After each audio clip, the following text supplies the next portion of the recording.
Thanks for tuning in to another episode of the Banking Bros podcast. On this podcast, yours truly, Jonah, and guest host Sean King are going to talk all about passive income stacking. If you have not heard of this before, you'll absolutely want to tune into this episode as we talk through how we understood it, how we heard about it, how we've implemented it, and where we are heading with it in the future. So stay tuned and we'll jump in.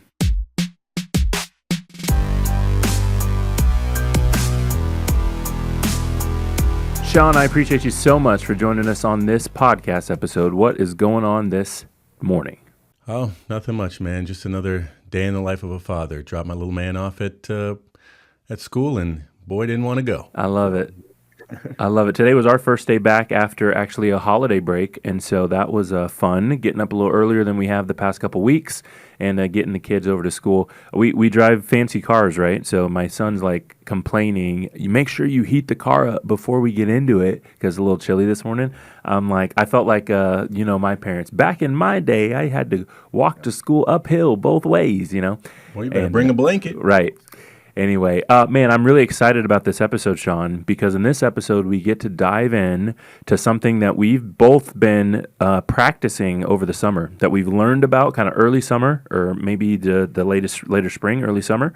We've both been practicing that, and this is the idea of cash flow stacking, or sometimes people can call it the income snowball. There's a group that we're affiliated with that's got a trademark on that one. And we're going to not only talk and walk through what it is, how to do it, but we'll also give some updates on what we've done in this idea over the 2025 as we end that year and get started almost with 2026. So I'm excited to talk through that. How does that sound to you? I'm excited too, man. It's exciting stuff that we're learning about and implementing in our lives. And boy, the outlook looks fantastic. So look forward to share it with people. Yeah, I'm excited for those who are watching or listening to this episode because there's some practical information in this episode. What I mentioned this before on a few different podcasts or videos, that I'm a person that likes to learn things so that way I can apply them. About 2 or 3 years ago, I sat down with a potential client. We were just having some lunch, and he asked me that question. He said, Jonah, do you like learning for learning's sake, or do you like learning to apply? And I had never heard it asked like that before. But after thinking about it for just a little, I realized I really like my demeanor, my personality likes to learn to apply. I actually don't like learning for learning's sake. When people try to talk to me and it's like learning for learning's sake, did you know this?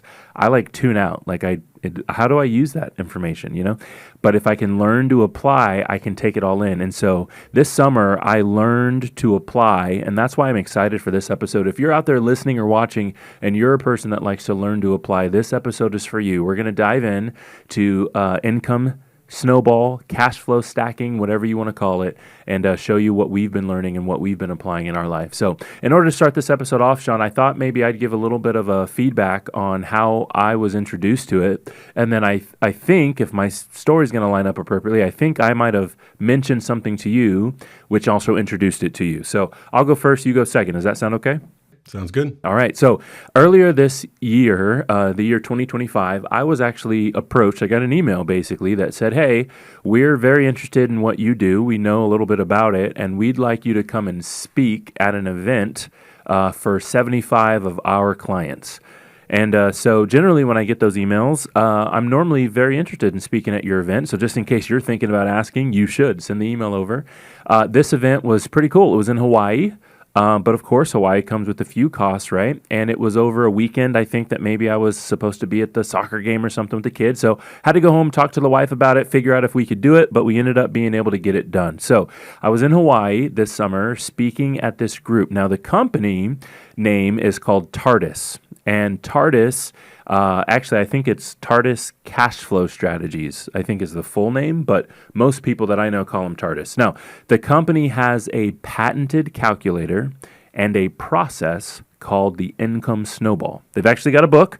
I'll bring it up on the screen here in just a second for everybody so they can see. And this is a book that I have read. We've got a couple of them in our office. The book is called Creating Your Income Snowball. So I've got it up on the screen. If you're looking, you can get it on Amazon. It looks like it's about $25 or so.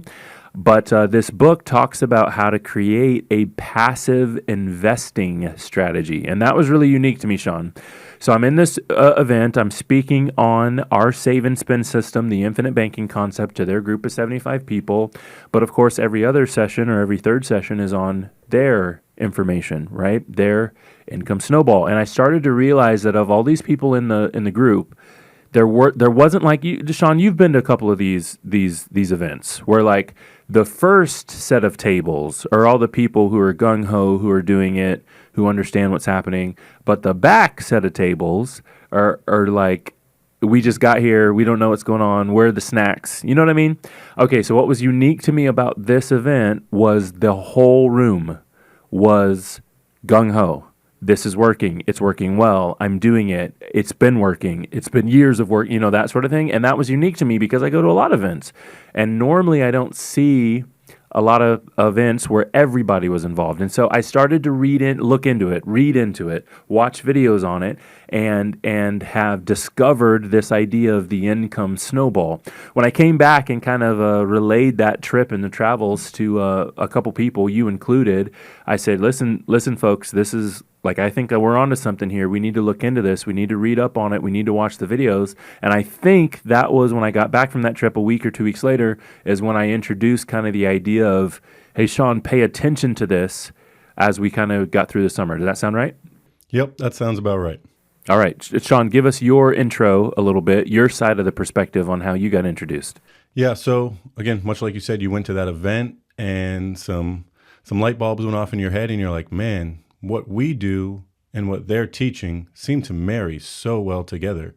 And we're always looking for like low risk things. We want to be building our cash. We're thinking long term. And so we're also looking at things that will allow us to create cash flow and also protect our money at the highest level possible. So when you came back and you started to explain it, boy, it took a second. I was like, I don't see this matching up, man. Like as far as what we're making versus what we could be making, what we're normally making if we're putting our money other places.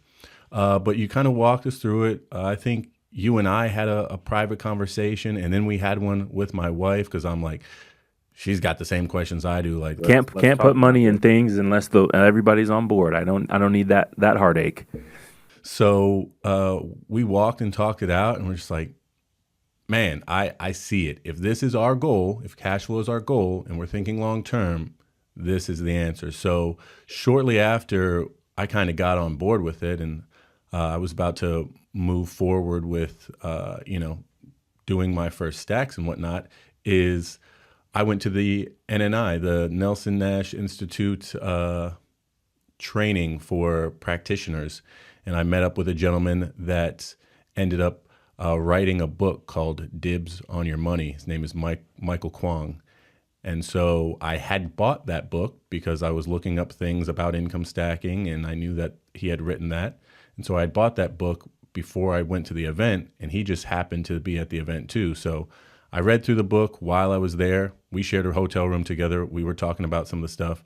And then I was able to sit down and ask him a bunch of questions because he's been doing it for quite some time.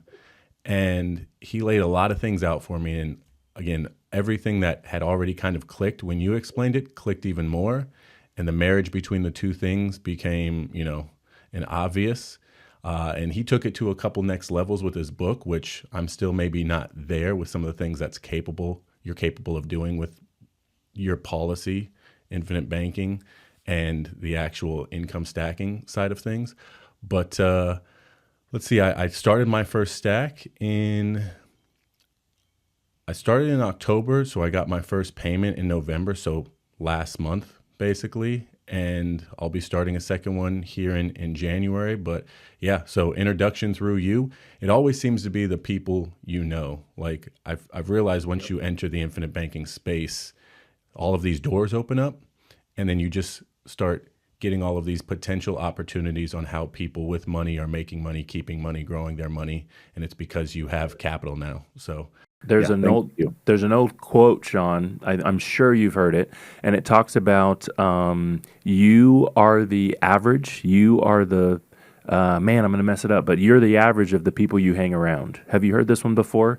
Like Yep, I've heard it as you're the sum of the 5 people you There it hang is. around most. You're the sum So of the yeah, 5 people you hang around most. If you got 5 friends around you and everybody's broke, guess what? You broke. You the sixth one. Right. You're the sixth one, man. And so I love that you said that. Okay. So we've got to tell the people who are listening or watching exactly what the income snowball or income stacking, cash flow stacking actually is. Okay. Why don't you give us a brief rundown? I'll jump in anytime I can be helpful. Yeah. So basically, all you're doing is there's a couple different companies that you can do this with. The idea is that you're finding short-term amortized notes that are paying you back a percentage, principal plus interest over a certain period of time. So TARDIS would call this fast burning fuel in this case. And fast burning fuel, I don't know what their range is, but you're probably looking from that like 2 to maybe 5 year range. So in our case, we I think would, the sweet spot is 3 years. Almost anybody that we've talked to loves the 3 year sweet spot. yep. So 3 years is kind of where we found that sweet spot. But the idea is, hey, I'm taking, depending on how you're doing this, they teach it through HELOCs where you get that line of credit, actual line of credit through a bank or through a policy loan, which is what we feel like is the absolute best way to do this because you get the most control over the scenario. But I'm taking a loan from, let's say, my policy of a certain amount of cash. I'm using that cash to start a stack. I'm then taking my cash flow that I have. This is not for people who don't have any cash flow. This is people who have 500 plus extra cash flow every month. And I'm taking what the stack is paying me. So let's use a $10,000 stack. I take a $10,000 loan from my policy. I put it into a stack. That stack kicks me back, let's call it $330. That $330 plus whatever my cash flow is going to be used to pay back that loan that I took from my policy in this case. And you want to have that work over a certain period of time. Again, we find the ideal spot is no more than like 5 months, maybe give or take, for that payback period to start off with. And then we just kind of repeat this process. But if I can pay off that loan in 4 to 5 months back to my policy, and my income stack was paying me out for 36 months, I have give or take 31 or 32 months of interest plus principal payments coming back to me before I start and in that meantime, I start my second, third, fourth, fifth stack and just kind of stack these reoccurring payments back to myself, one on top of the other, and just kind of build this massive, massive passive income flow. That's exactly it. I'll say the same steps. I'll do them in kind of my order because I know for me, if I'm driving on the road right now, listening to this podcast episode, I need probably to hear it twice, right? Or else I'm going to back up. I'm going to back up and play it slowly. I'm going to go from 1.35 speed down to 1 speed so I can hear all the steps appropriate. So I'm going to save you guys, for those of you who are listening or watching, I'll do it again. So here's what I think is the first step. And you said it very well, Sean. You said this is not for people that don't have any extra cash flow. So that's super important, right? I think step 1 is determine how much extra cash flow you've got.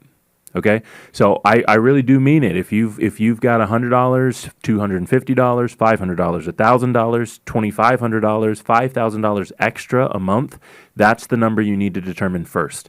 And the reason that I really love that kind of as the first step is because it goes along so much with what we teach people every single day.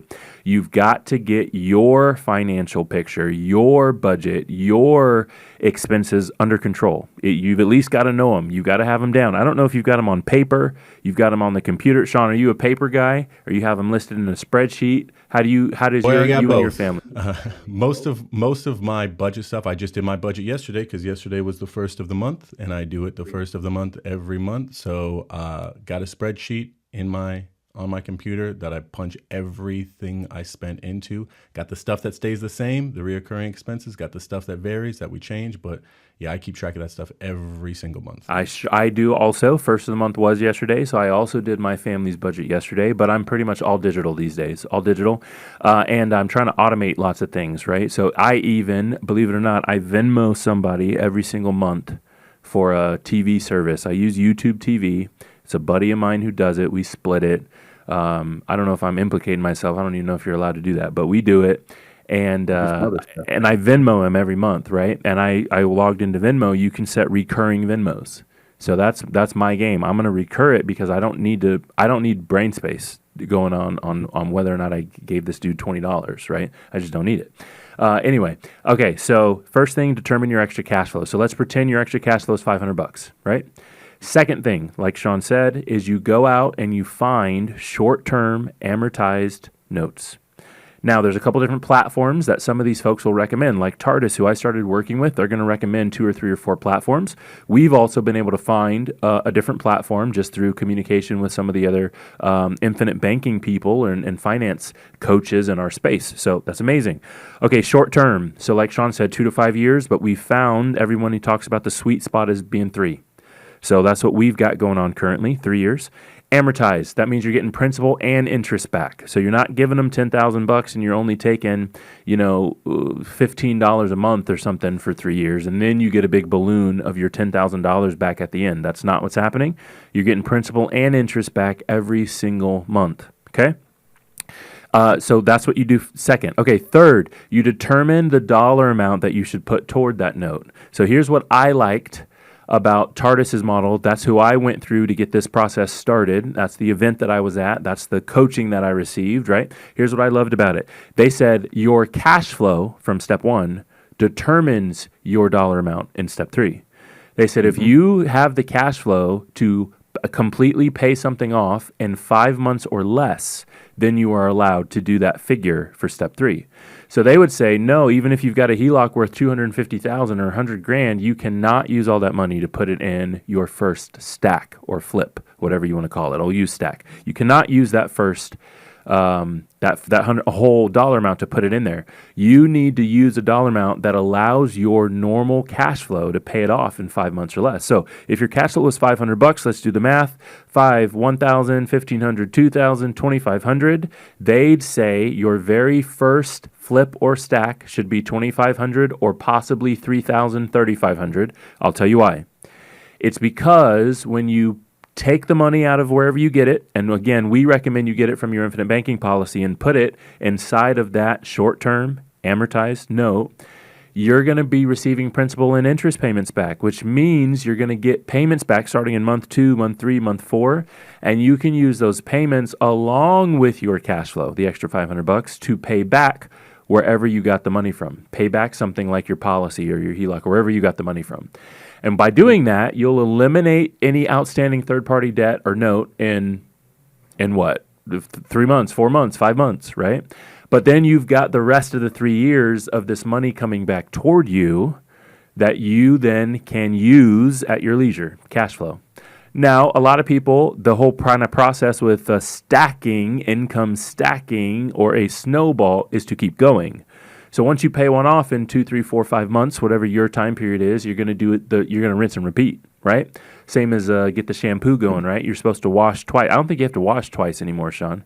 I don't think they make you do that. Remember when we were coming up, you had to do it twice. Did you not? Yes, you did. And I'm trying to think back to when I had long hair, because now I wash once. I got this little bit of hair on my head by choice. I think when we were coming up, the shampoo bottle said you're supposed to go twice. Rinse and then shampoo you was go also again. far less expensive back then. Ain't nobody doing twice now with what that stuff costs. It's true. But anyway, that's the process, right? You rinse and repeat again. And so we've been practicing that for the summer, basically. You said your first one was in October, is that right? Correct, yep. Okay, love it. My first one was in August, and since then, I've done 3 different flips or stacks. And so I wanted to walk through that because especially if people are considering doing it from their policies, we should do all of the numbers, do all of the math with them so that I can understand what this looks like and how it works. And so I thought we could have a fun time doing that on this episode too. Yeah, and I actually sent you a couple things in our little chat there that you could probably pull up and share, that basically a $10,000 example with the 12% over the 36 months that we can kind of walk through. I think 4 stacks that I showed. But basically, one of the things that we teach people when it comes to this on the debt side is the debt snowball. So one thing that you want to be very aware of is, hey, once I pay this thing off, this loan to my policy, this portion of this line of credit that I took out to start my stack, what I don't want to do is start taking that additional money and going and spending it. Like you were saying, the idea is long-term thinking here. So we want to re-inject that into our next future stack. Same thing with the debt snowball. When I pay off a credit card and I free up $100, I'm not $100 richer to go and spend $100 more dollars. I now have $100 that's going to help tackle my next debt. So it's literally the same concept in reverse. Instead of eliminating debt, we're building wealth. So you want to be very careful. Yes, we're creating this passive income, but there's a goal that most people are shooting for to get to, where then we can start pulling some or, a portion of that money, start utilizing it. And then, we'll talk about what we do later on when those things get real big. I love it. That sounds so good. Okay, I do have your examples up on the screen. I'm going to throw the first one up there with a $10,000 stack, and we'll kind of talk through, and we'll do some math actually, Sean. Let's assume that the people who are listening to this episode, this podcast, are going to get that $10,000 from their infinite banking concept policies, from their whole life insurance. So let's do that math as we go through. The folks at home, if you're watching, you can see this. If you're listening, we'll make sure we talk you through the numbers, and so that way you can follow along with us. So the first thing that I'm going to pull up here is to talk about, again, we're looking at the $10,000 passive income stacking. The first thing I want to talk about, I'll just go through my steps, Sean. So the first step is determining your cash flow. So in this first example, this is dotted line and higher, what we're looking at. The first thing we need to do is determine cash flow. So in this example, we've got a $2,000 cash flow. So Sean, that's actually pretty close to what I told Tardis that I had in my life when I started my first stack. I told him I had about $2,500 cash flow. What I mean by cash flow is extra money, excess at the end of the month, right? That you can do with what you want to do with. And so this example got $2,000 cash flow. Do you think, Sean, talk to me about how realistic that is for the people at home who are listening or watching? Well, if you're in a two-income household, a dual-income household, this is probably pretty realistic. I mean, this is right around where we settled in with our first stack. We did slightly higher than this, but again, the great thing about this is it's going to meet you where you're at. We need to at least have 500, but anything up from that, we're going to be able to work with. But again, when you understand what's going on, you're going to find those extra dollars, believe me. I love it.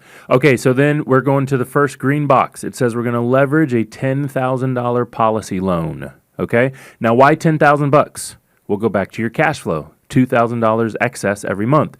$2,000, $4,000, $6,000, $8,000, $10,000. That's 5 months. You can pay off this loan in 5 months' time. That is important.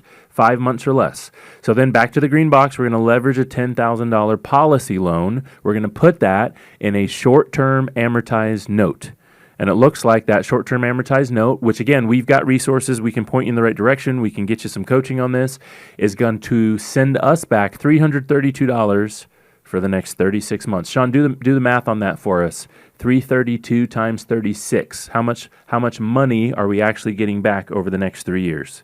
332 times 36. I got 11,952. 11,952. Now, a lot of people who are listening, Sean, are going to do the math on that return, and they're going to say that I could get a better or bigger return elsewhere. True. Have you heard that up to this point? 100%. Yep. Yep. Right. So what's your take on that? What do you want them to think about if they're saying, if I put in 10,000, I'll get 11,952 back in 3 years. I can get bigger than that elsewhere. What do you want them to think about here? A bunch of things, but one of my first questions is, especially if there's somebody that's dealing with infinite banking, is what's Nelson's number one rule? Number one rule is think long term. So one of the things that he mentions in the video is it's not about rate, it's about volume. So don't get confused by the amount of interest that you're getting paid back. This is one stack. We're going to be doing multiple of these within a year's time. So again, much like with policies, I try to not focus on the return that comes back from this, but what this process looks like long term. Because if we laid it all out for you and you actually saw what it was going to do, you would be extremely happy with the results that'll come from it. I love it. Okay, follow the arrow back to our example. So now that we've got $332 coming back every single month for 36 months, plus our $2,000 cash flow, we can send our policy $2,332 every single month, which means instead of taking 5 months to pay off, we actually pay off the policy loan in 4.3 months. So now we've got no outstanding third-party debt, whether it's outside, if we used a HELOC to do this, or if we used a policy, internal debt, right, that we're holding. We've got none because we've paid it off, 4.3 months to pay it off, which means we've got 32 months left of $332 showing up every single month. Does that make sense? That's pretty good. Okay, so Sean, we got to do some math on the policy loan. For those of you who are taking policy loans, we are going to pay some interest over 4.3 months. So we need to do some math on how much this is actually costing us out of our policy. So let's pretend, Sean, that our policy is going to charge us 5% interest. Does that sound okay to you? Yeah. Yep. Okay, so over the course of a year on a $10,000 loan, 5% interest is going to be $500, right? Yep. But we didn't have the loan outstanding for all 12 months. We only had it outstanding for 4.3 months. So what that means is if you take $500 for 12 months, divide by 12, basically, right? That'll give you about $41 a month in interest. And if you have your loan outstanding for 4.3 months, so just take that 41 times it by 4.3, we're going to end up paying the insurance company $179.16 in interest. $179.16 in order to generate $332 of volume back to us for the next 32 months. And Jonah, I want to get a little bit more granular than that, because isn't it true that because we have simple interest loans, that as I'm paying this loan down from month 1 to month 2 to month 3, the actual amount that I'm owing interest on in the future up until the point is paid is becoming less and less and less. So the number that you said is if it was spread out evenly over a 12-month period for that $500, but it's not, because we're paying down a decreasing amount. So it's going to be less than whatever that amount is that you calculate in your... That's it. I calculated it based on me punching things in as fast as I could punch them in here on the calculator. But Sean, your explanation is exactly correct. We actually even pay less than that because insurance companies charge us the simple interest. So I said $179 of interest. It's not actually even that high. If I had a computer program up where I could plug it in, I'd show you the actual number. But for those of you who are listening, you need to know that it's probably more like $150, $130, right? It's just less, which is really cool. But here's the coolest part to me. So I fully completed one flip, Sean. So I'll give you my numbers so you can kind of understand. I leveraged a $13,500 policy loan.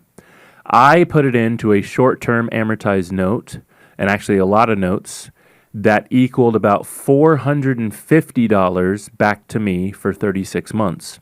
I took my cash flow and the $450, so it's about $2,900 every single month, and paid off the $13,500. Sean, I actually did it in 3 months. I took a little extra cash flow in that third month and just knocked it out. Okay, so I've got in 3 months something paid off that now has 33 months back to me, $450 every single month without fail, right? So I've actually already done that. I then, because I paid off the 13.5 kind of fast, I decided to increase my number from $13,500 to do $15,000. Okay, so instead of jumping into 15, I'm going to go back to your sheet here, Sean, and I'm going to show them the bottom half of that dotted line so they can kind of understand what's happening. So here's what we've got really going quick, on. Jonah, before you move on to the next point, you had asked me that question earlier. Hey, I can earn the higher interest rate out here. One of the things I want to touch back on that I think brings a lot of clarity to people is,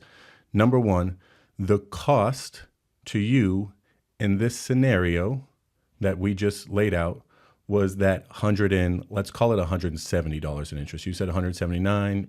Let's meet at 170. That was the interest that you paid for using that $10,000. You made $1,952 in interest over that period of time. So the real delta there is you paid $170 to make $1,952. If you want to compare what that is, because again, that $10,000, it wasn't ours, it was someone else's money. So really the return, whatever that number is 17 plus $1,782 that you made from leveraging that $170 of interest that it cost you. That's what you want to focus on if you're looking at, well, what did my money actually do for me? There's so many ways that you can do that math in your mind, whatever makes the most sense to you. I know that investors like to look on cash return, but I think true cost, my $170 of interest versus true earnings, which is like $1,700, right? After the subtraction, that's 10x return. That's 10x. That's 10x return is what I'm getting, right? And so it depends on how you like to look at math and how you like to do it, because I can tell you it's 10x and then someone else is going to go, no, but I had to wait. And so you got to have the time value of money, right? And then all of a sudden you get really granular, which I get. I'm not trying to step on your toes if that's the way you're thinking. But the key here is, like Sean mentioned, I love that you said it, it's volume, it's not rate. Because when we do this second stack, you'll understand why, right? So here we go again. Let's pretend it's 4.3 months later. 4.3 months later, we do another $10,000 policy loan. It gives us another $332 every single month for 3 years, 36 months. So now we take our cash flow of $2,000, 332 from the first stack, 332 from the second stack. We've got 2664, and we use 2664 to pay off the $10,000. And now instead of paying it off in 4.3 months, Sean, we pay it off in 3.8. So we're getting faster at paying this stuff off. Does that make sense? Mm-hmm. And here's what's cool about that. So I'm going to say 4 months, 3.8. I'm just going to round up to 4, right?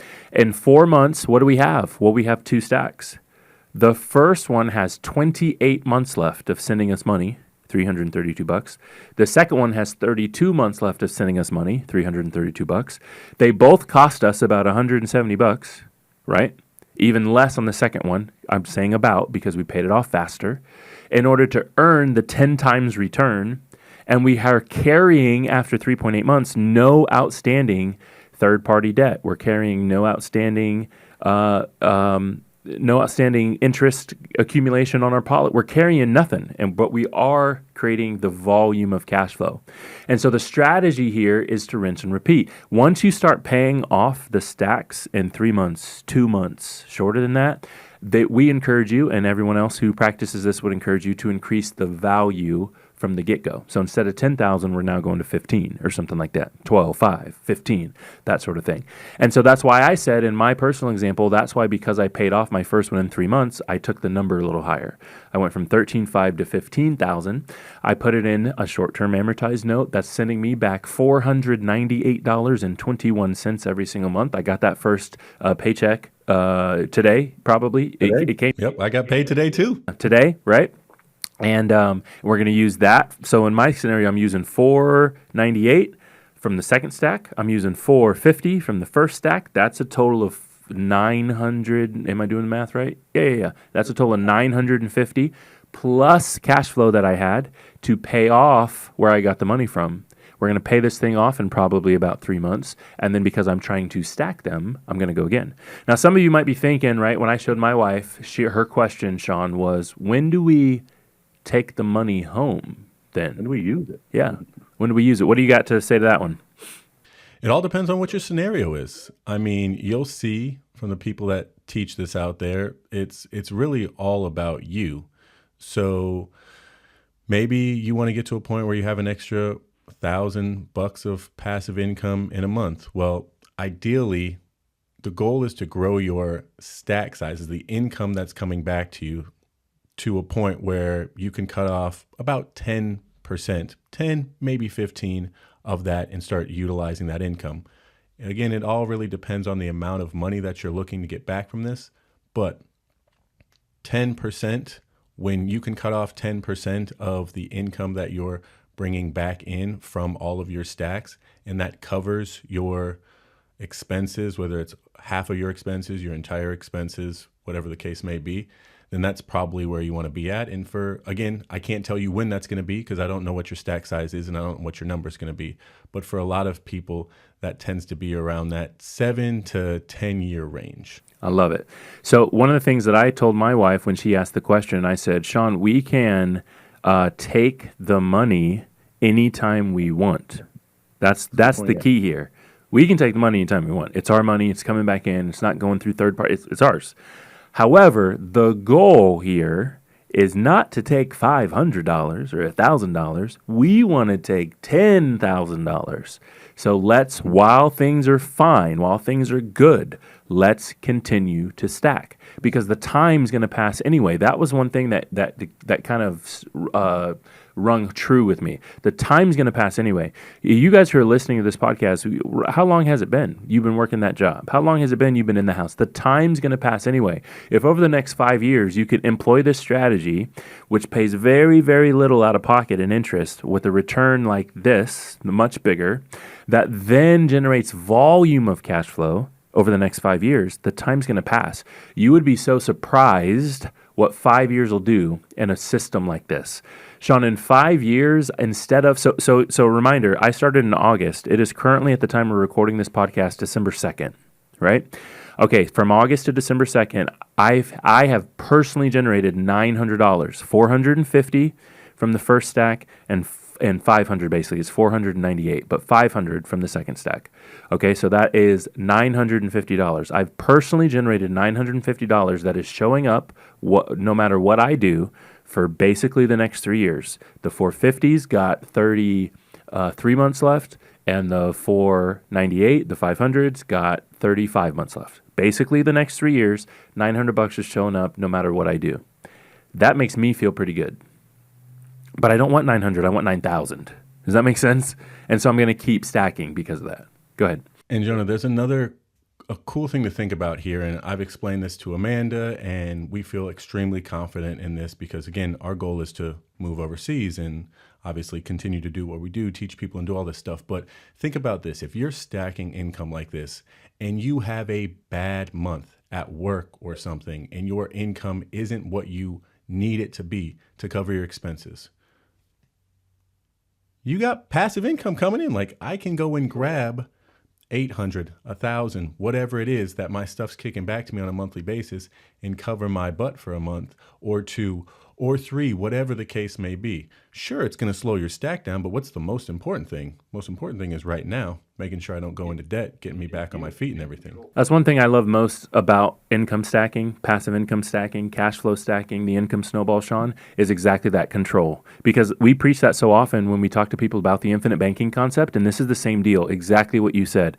I was talking to my wife, I'm saying, sweetie, we can take the money whenever we want. If we come into a bad month, you better believe I'm using that $1,000 that we've generated. Absolutely. Mm-hmm. Why wouldn't we? I'm not going back into debt. I'm not just getting out the credit card. I'm not doing any of that, right?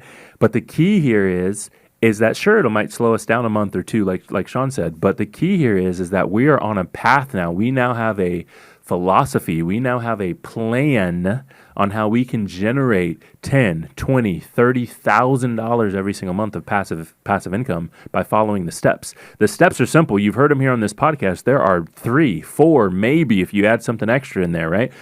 Steps in order to get this done, and then it's just a rinse and repeat process. So I'm really excited about this. It's been, again, since August for me. I currently have 2 stacks going. The next one, Sean, you said your next one's in January. My next one's in February. We've discovered a group of people who are doing this that are also practicing the infinite banking concept. That makes me feel a lot better about where we're putting some of the money instead of just using kind of some of the generic third-party.